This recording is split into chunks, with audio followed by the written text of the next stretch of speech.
Une réserve de biosphère, c'est quoi, juste en 2-3 mots?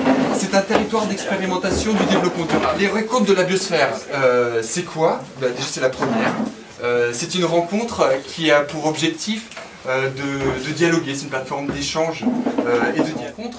Et elles auront lieu tous les 2 mois, sur une thématique à chaque fois différente et qui se baladera sur le territoire aussi de la réserve de biosphère à la rencontre et dans des lieux aussi insolites que celui-ci. La réserve de biosphère de Fontaine-Mauduit-Gâtinais sur la thématique je veux manger local, durable et équitable. Je vais laisser un petit mot à Jean Day pour une réserve de biosphère, de mise en contact et d'aider à la mise en réseau, à la mise en contact des gens. Donc voilà, c'est la fonction, c'est cette fonction-là qu'on assume ce soir, entre autres, de mettre en contact les gens. On a prévu 2 temps.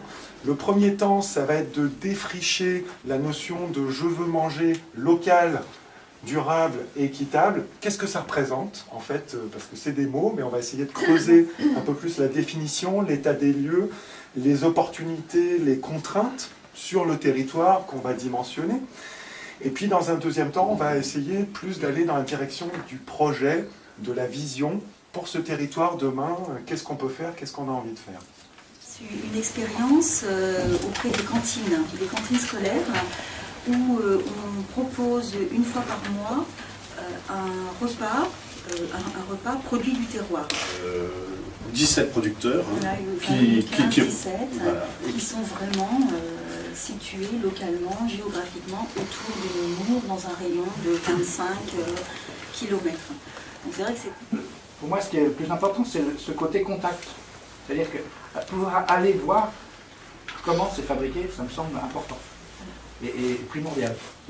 Quelque part, je ne dirais pas vérifier, mais il y a aussi de ça. C'est-à-dire que ça prend une existence, le fait qu'on voit un produit, qu'on le voit pousser, qu'on le voit exister.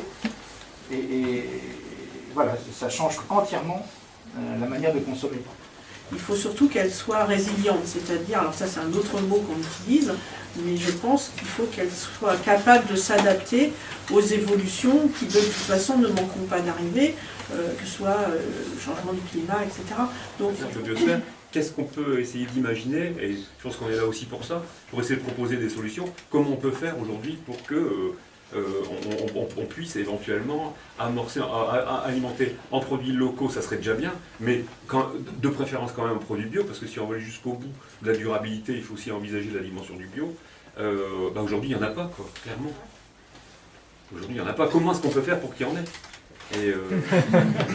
Les souhaits des consommateurs aussi, que nous sommes tous.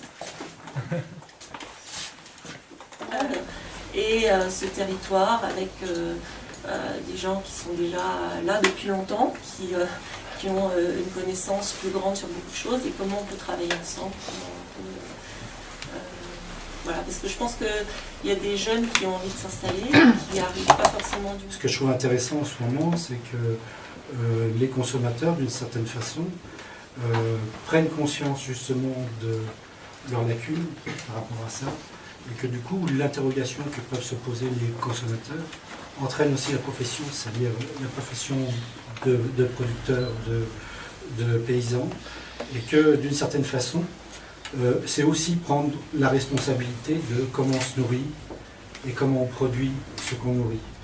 Et donc, derrière durabilité, il y a, pour moi, il y a l'idée de transparence aussi, de comment on travaille, et aussi de comment on produit.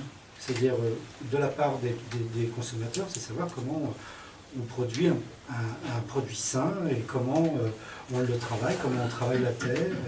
Et ça, c'est vraiment quelque chose d'important que, il me semble, le consommateur est un peu perdu de vue. Moi, je crois qu'il y a une réelle méconnaissance de la façon dont les agriculteurs travaillent.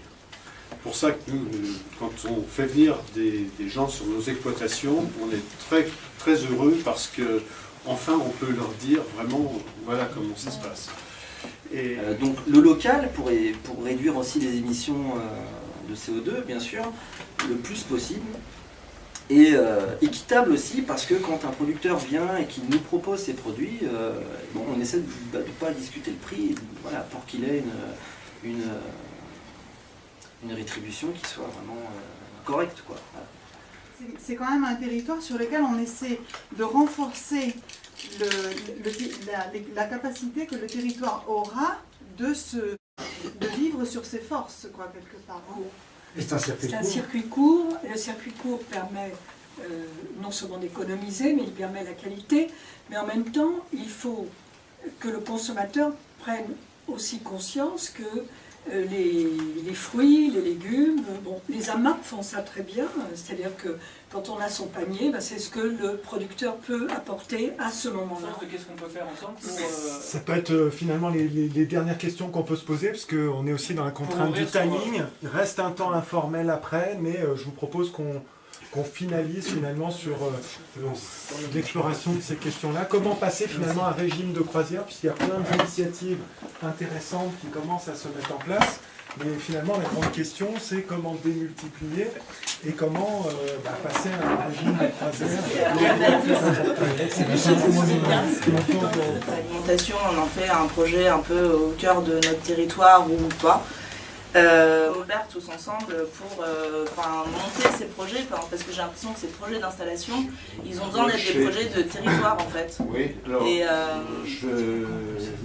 moi je me pose la même question que vous, et pourquoi vous ne venez jamais frapper à la porte de la Chambre d'agriculture? Si, on est déjà venu.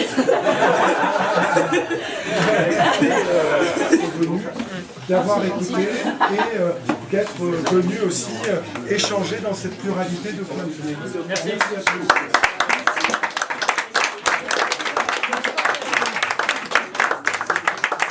Je pensais pas que j'avais aussi